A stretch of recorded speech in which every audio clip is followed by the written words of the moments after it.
Man, does it feel like a while since the Hawk has watched some NWA Power. I know what I said at the end of the last video. I said I wasn't going to watch this anymore. It just wasn't good last time out, but I do think this time it'll be better. For some reason, you all can't get enough of NWA Power. Does that mean that it's secretly good, or so bad that you can't help yourselves from watching? Anyway, NWA still stream on X. Their taping schedule is appalling.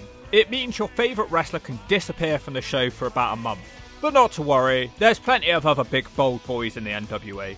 The 3 episodes we'll be watching today were originally parts of a live event called Shockwave. Then they chopped that show up into 6 episodes of Power. It doesn't make for a great TV show, but it does save NWA a lot of money.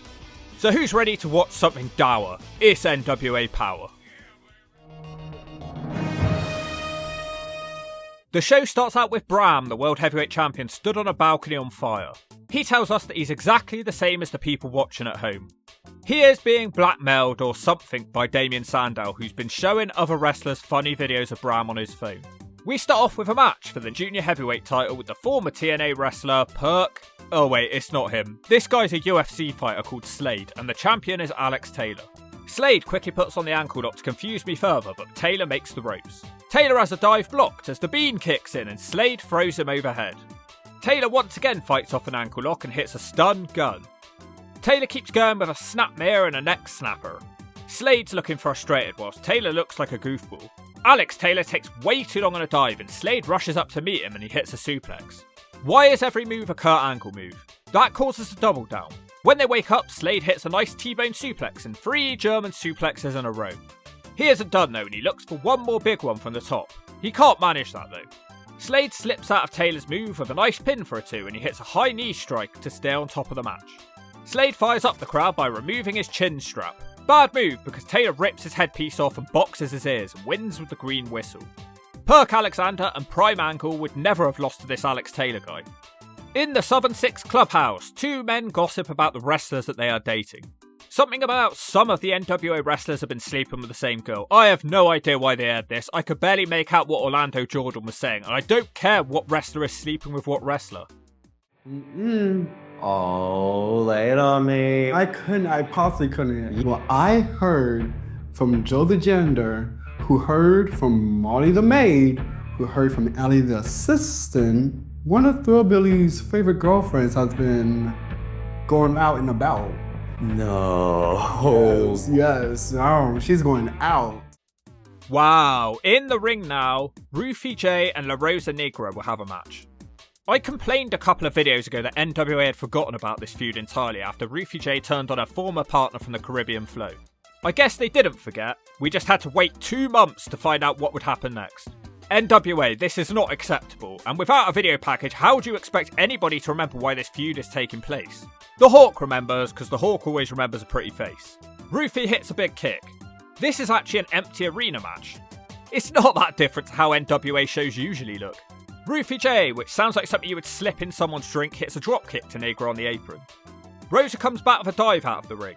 I can't believe this chick here is in her 40s. Most girls nowadays look like melted candles by that age. Stay natural, ladies. Trust me, it's better in the long run. La Rosa slams her opponent into a trash can and smashes it over. She gets distracted yelling Spanish into the camera and turns around into a drop toe hold. Rufy hits double knees against the lighting structure. A strange mist envelops the NWA show once again. I can barely see what's happening. La Rosa throws a chair at Rufy. She turns back to once again yell into the camera, but this time she kicks Rufy away. Rufy responds, sending her into the ring pole, and she hits a steel chair shot. Back in the ring now, and Rufy hits an aeroplane spin into a slam on a steel chair. Somehow that's just a 2 count. She tries a wheelbarrow, which is countered, and she's dropped on her face. La Rosa hits a vicious knee, but spends way too long on a frog splash attempt. It doesn't work, and Rufy just simply hits her with a steel chair 7 times, and the match is over. Pretty fun. It felt like watching the TNA knockouts from 2009. It's good to see the Brazilian chick is still employed by the NWA. Shame she's just been relegated to modelling clothes for the company. Although there can't be many people they'd look better on. Kylie Paige is in the gym, looking extremely small and out of place. She starts flirting with Pirate Paul Burchill, who's working out nearby, but somehow she doesn't make eye contact with him the entire segment. She likes his arms. Shove it, squad. Just to clear this up, this is incredibly unlikely to actually happen in a gym, even if you do have big arms. Pirate Paul criticises her for lifting the lightest weight in the gym. Virgil vows that he will help her rehab her shoulder. A man who looks like a cheap version of Kenny Omega is also trying to do some rehab. She keeps calling him tough guy and she hates his girlfriend or something. I've been watching this show for a very long time and I still have no idea who this is. But the NWA assumes that all their wrestlers are massive stars. She wants Virgil to beat up the other guy for how he talks to her. Come on, at least buy him a meal first. Then the camera cuts away when she's mid-sentence. A few minutes pass with adverts, we come back to the gym where Paige is still ranting about the other guy's girlfriend. It turns out that the girl she's talking about is Natalia Markova. This is used as hype because Kylie's sister is the women's champion and Natalia wants a title shot. Natalia says that she's going to fight anybody in the Paige family, so Kylie suggests she faces a male member of the family. We also seem to be doing a heavyweight title tournament. Colby Corino will face off with Silage Mason. Everybody expects the Thrill Billy to win this entire tournament. There's quite a lot of fire to this match. Colby seems to be out wrestling the bigger man. Silas crashes into the corner and Colby hits a German suplex for a 2. He looks to dive now, which is stopped, and Silas Mason gives him a middle rope suplex. Anyway, the match just trundles along and Colby hits a swanton bomb, but he doesn't make a pin. Dude, I was watching NWA Power the other day, man. And this dude, Colby Corino, he stole my swanton bomb finishing maneuver, man. But it didn't finish. Man, I'm going back to North Carolina. And I'm going to tell my stoner friend Shannon all about you, Colby Corino, man. Colby hits a big cutter off the top. A wrestler springs onto the apron, causing a distraction. Alex Taylor, who's friends with Silas Mason, slithers into the ring like a constipated snake and tries to hit a knee, but he takes out his own guy instead. Colby Corino wins for Poison Rana, and everyone is shocked about this. I can barely tell the difference between the guy in the first match, Alex Taylor, and Colby Corino. The show ends with Bram still on the burning balcony. I have no idea what he's talking about. He's just here ranting about what a great man and great champion he is.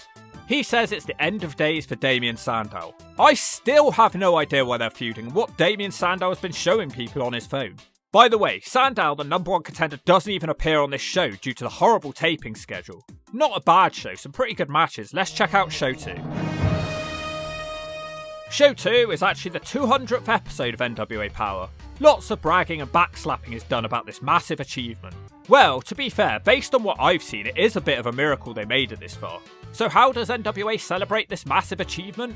It's obvious, by having an obese man and a little man in the opening match. They are size matters and they face the country gentleman. They tease a lockup with the little man, but instead he hits a slap, a drop kick and a bulldog. He scrambles away and tags out. Sam Stackhouse has boobs which go the whole way around his back. How is that even possible? Size matters do a weak looking double team. Slapnut's old manager, Tennessee P, causes a distraction to turn the match. This one guy has the cringiest strut of all time. You know you're in the small time now, and it's not because of that little man. The country gentlemen show they aren't gentlemen by cheating. Smalls avoids an attack in the corner and hits a tornado DDT. He also does an enziguri and the tag is made. Stackhouse stacks them up, but misses his slow motion corner attack. He does connect with a double cutter though. Oh come on dude, for the love of God, no one wants to see you take your top off. He hits a giant cannonball in the corner. Smalls does the caterpillar leg drop. This guy is like if Hornswoggle could wrestle. The country gentlemen have had enough and they do a Russian leg sweep back elbow combination. Smalls manages to get a sleeper on whilst Tennessee P distracts the referee. Smalls smacks him in the slash zone. It's not good news for Smalls though because he turns around into a small boot and the power slam ends the match. The fat dude is useless, he barely wrestled. Actually kind of a fun match if you can manage to switch your brain off. Next up, it's a really strange segment. The NWA Women's Champion Kenzie Paige seems to be suffering a come down. She sits there shaking like a complete crackhead for ages. What is wrong with her? Someone to take her to rehab. Her unfamous dad wrestler is worried that she has taken on too much. What do you mean she's taken on too much? All she does is turn up and hit one Kenzie cutter every so often. It's really not that difficult. She is apparently supporting her entire family financially. Wow, the NWA must be paying her well then. Maybe too much if the crack is hitting that hard. Next up is the return of the leader of the BBWs, that's Bold Boys Wrestling, Mike Mondo. And yes, he's actually having a title shot here for Mim's National Heavyweight title. This is ridiculous, where's he been? We haven't seen him on the show in months. This taping schedule was the drizzling shits. In that time, Mondo looks to have slimmed down, but he's still a tenacious little pitbull. Mondo hits a roaring clothesline and shoulder tackle for a 2. Mim's manager causes a distraction to turn the match. I thought Mims was supposed to be a good guy. He was on the last show I watched, or are they both heels? Who knows? With every blow, Mike Mondo screams and yells. Can you believe this guy was in the Spirit Squad? Once again, the manager causes a distraction. Mondo is so distracted he keeps getting clotheslined. I actually found out that Mondo may have been watching our videos because he's been wrestling on the indies in a tag team called the Boldies. The Hawk personally thinks the BBWs is better, but come on Mondo! Mims hits a pretty impressive delayed vertical suplex on Mondo. The Bold Boy comes back with a net break and we get a proper strike-off between these two heavyweights. Mondo wins that and he almost wins the match with a snapmare driver. Come on NWA, you've got to put the belt on Mike Mondo. Wow, he misses a moonsault and Mims tries another vertical suplex which Mondo reverses into a cradle for a 2. Mims misses a shoulder tackle in the corner. Mondo's getting distracted by the manager and has him in the Boston Crab. Ugh, Mims just rolls Mondo up for the 3. You absolute idiots NWA, Billy Corgan is far too loyal, it's actually to his detriment. Mondo should have won this one. Not a knock on Mims at all, but I think the momentum was with Mondo. He should be getting pushed into the heavyweight title picture. There's nobody better on the show. What about Mondo? Probably going to be a couple of months before we even see him again, isn't it? Damien Sandow has a video package calling Bram a coward. He vows to take his title as they show random images of the little man from earlier gritting his teeth and gimps too. What? Why? He talks forever about how great he is, yet I can't remember the last time he even had a match. He thinks the world laughs at him because of how he talks. No, they laugh at you because you fell. You constantly talk a big game and constantly you're a letdown. This whole thing is pointless too because we don't even learn a single thing. This has been going on for far too long. On the last few episodes it was suggested that Sandow had something on his phone about Bram. Well, what was it then? A complete waste of time, that's what it was. In the gym, Natalia Markova is bent over doing rows. Whoever came up with this was talking straight to the Hawk. Kenny O'Crapper is worried about Markova's upcoming match against a man. If she doesn't beat the man, she won't be allowed any more women's title shots. She talks pretty much how you would expect her to. Listen, you don't need to tell me twice, okay? You really think I'm not gonna be this little shrimp kid with puppy eyes? I'm good too, trust me. I'll send the message. I guarantee. Good stuff. Mike Knox is next out. I completely forgot he was a tag team champion with Murdoch. It feels like forever since I've seen either man. He cuts a promo saying he was supposed to defend the tag belts tonight, but Murdoch ain't here due to travel problems. Now he's gonna go home and relax. The crowd boo this as Knox desperately tries to explain he was joking and he wants a handicap match. If the Slime Balls can manage to beat him now, they can have 2 title shots. The Slime Balls have crazy new graphics. Knox completely destroys the 2 smaller men for a little bit, then he just beats the smaller Slime Ball with a sit-out powerbomb in less than 1 minute. Guess they ain't getting a title shot then. The smaller Slime Ball screams, "We ain't done kicking your ass." Knox comes back to the ring as it looks like it's on fire again. The match has been restarted and it seems pointless because nothing has really changed. The smaller Slime Ball jumps on him. Knox bites him and hits a crossbody to the other Slime Ball at the same time. Now he hits a crossroads but seems to have damaged his leg in the process. He's about to get the free when the TV champion Carson Drake drags the referee out the ring. He hits Knox in the face with the belt and puts the Slime Ball on top of him. Oh wow, that's the free. How the mighty have fallen. From wrestling on WWE pay-per-views, to the Aces and Eights, to running his own carnival in TNA, and now he's losing to the Slime Balls. We close out the show with everybody's favourite grandma Ricky Morton and the Southern Six. Silage Mason is very unhappy at Kerry Morton for costing him his tournament match on the last episode of Power. Ricky Morton stands up for his granddaughter. Mason calls him a carny. He says he leads the Southern Six, not Ricky Morton. He says that Kerry's actions have cost him money off his family's table. Oh yeah, that's what a table is for, keeping money on it. Old Silage Mason seems to have calmed down, but everybody looks depressed. On to the final show. This one starts out of a match made 2 episodes ago. Markova will be facing that strange little boy that the Page sisters hang around with. They might be dating him, or he might be related, I don't really know what the deal is. If Markova loses this match, she can't have a title shot, something like that. Drake is having a hard time, so he hides on the outside with Kylie Page. The weird boyfriend of Natalia Markova is also here. Come on NWA, why would you give her a boyfriend? She misses a spin kick in the corner, but she can hit the net breaker. Kylie causes a distraction, and Markova is almost rolled up. She misses another kick and gets her 3 legs swept out. Markova's having a tough time in there. The boy hits a leg DDT while shaking his hips at the crowd with happiness. He kicks her down again and hits a standing shooting star for a 2. Markova finally makes a comeback with slaps to the chest. She hits an arm wringer and a knee to the noggin. Drake does a spin kick into the forearm for a 2. He's too wacky and dumb though, getting distracted, and he misses a discus punch and Markova hits a spin kick in the corner for the 3. God damn it, she needs to take that belt off Kenzie Page like tomorrow. Wow, they actually bothered to bring us up to speed on the tournament picture that they're having. That was very much appreciated, NWA. Some of these matches were a long time ago. Also surprisingly, Billy Corgan makes a rare appearance. To be fair, he isn't like lots of owners, you genuinely rarely see him on Power. Probably a good thing because he sucks at promos and looks like a smashed up pumpkin. Strangely, he's here to honour Jax Dane, who passed away 4 months ago. Haven't they already given him multiple tributes as well? I love Jax Dane as much as the next person, but this just seemed a bit unnecessary. Am I being harsh? He talks for ages about what a great man Jax Dane is, and they do a 10-bell salute. Yeah, I have no problem paying homage to a wrestler who's passed away, but this was strange timing. Corgan looks visibly choked up as well. EC3 and his cult are out next. They are just here to welcome fellow cult member Pretty Boy Smooth. He's big, he's bad, he's bigger than a shed, and you can park a Mustang on his forehead. This guy's been pushed as the top star of EC3's Exodus Pro Wrestling Company. The belt's on the line here. Pretty Boy will be taking on... Yes, the Baron is back. Everything goes black and white, and eventually his hood is taken down to reveal Jax is written on his hand. Was this show filmed 4 months ago or something? The referee presents Storm with his globe. Come on, Baron, you gotta kill this giant jobber. Their match starts off at a rapid pace. It's incredibly hard to keep up with the fast action. Smooth slams him, but misses his leg drop. Storm starts motioning for the claw, which is blocked. EC3's Colt run into the ring to protect Pretty Boy Smooth, and the ref just rings the bell. Even EC3 looks confused. A wrestler called Bam Bam Malone comes to Storm's rescue. Then one of the cult members disrobes, and everyone's screaming, "Oh my god, it's Brandon Beretta!" Oh my god indeed, I have no idea who any of these people are, and I've been watching this show. NWA, you can't keep introducing all these new people at once when you can barely get your own wrestlers on the screen consistently. It's turned into a tag team match. Bam Bam dives on some of the cult members, but the dumbass misses the actual guy in the match. Pretty Boy sweeps his legs out and also hits a simple throw across the ring.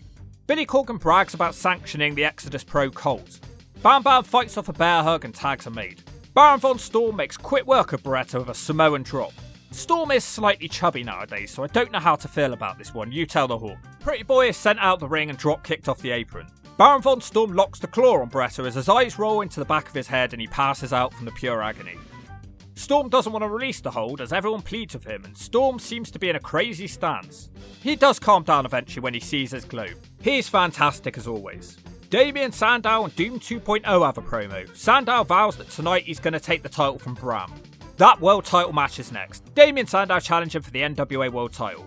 Man, this title match is dumb. Don't ask me how we got here because the Hawk has no idea. Sandow has apparently been humiliating him online, but we haven't actually seen any of that. Damien suddenly walks to the back and has refused to have this match. Instead, for some reason, Marche Rocket will take this match instead. Oh come on NWA, what are you doing?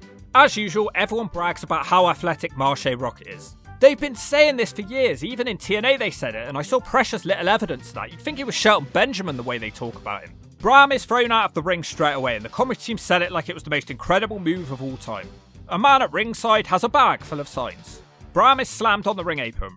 We return to the ring where Rocket continues winning with a suplex. This is potentially one of the most boring matches of all time, and a long-ass sleeper isn't helping the Hawk. Bram dodges a boot and hits a stunner. He still can't get going as Marche does now catch him with a kick. He also counters Bram's dive and hits a spear for a 2. Rocket tries a Swanton Bomb, which misses, but we've already done the Jeff Hardy gag earlier in this video, and his nappy is well and truly filled.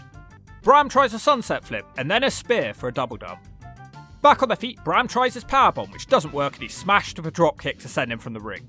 Damien Sandow is scrambling about. Bram sidesteps the next move and sends Rocket into Sandow. He hits the pop-up Powerbomb, and that's the 3? What a load of rubbish. He's got this title and there's just no one compelling for him to face. Damien Sandow was supposed to be his big challenger, but he never wrestles, the guy's a joke.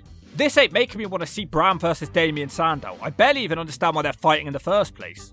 What a waste of airtime. Why does Sandow keep getting hyped for matches and then backing out of them at the last minute? For God's sake NWA, just put someone in the title picture who's actually going to wrestle. It's already a bad matchup, but we aren't getting a match in this feud. The Hawk enjoyed the women's stuff as usual. I enjoyed Mike Mondo and Mims, but please, for the love of God, Billy Corgan, change this taping schedule and stop being so damn loyal. And if you don't agree with that, I'll put your bald head in the soil.